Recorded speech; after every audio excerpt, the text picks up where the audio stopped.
জামাল ভুঁইয়া সেখান থেকে হামজার অ্যাক্রোব্যাটিক অ্যাটেম্প এবং সেখান থেকেই গোল হামজা চৌধুরী।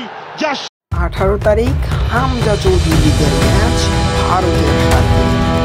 ইন্ডিয়ান দাদারা জিততে পারবে বাংলাদেশের সাথে।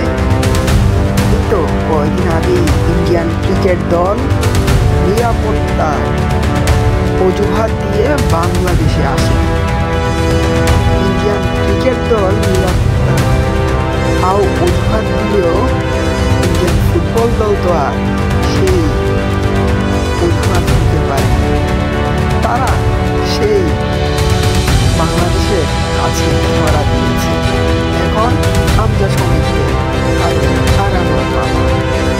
ইন্ডিয়ান ক্রিকেটে বিরাট কোহলির দল যা মন চায় তা করে, কারণ তারা বড় পারে।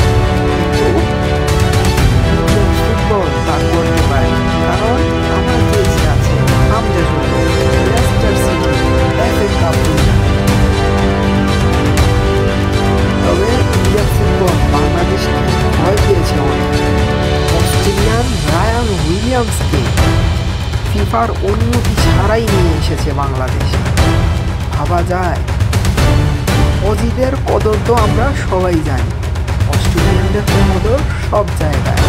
সেই অস্ট্রেলিয়ানকে বাংলাদেশে নিয়ে এসেছে ফিফার অনুমোদন ছাড়া।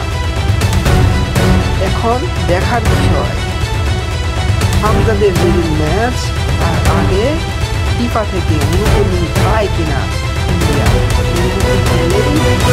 রায়ান উইলিয়ামসকে খেলাতে পারবেন।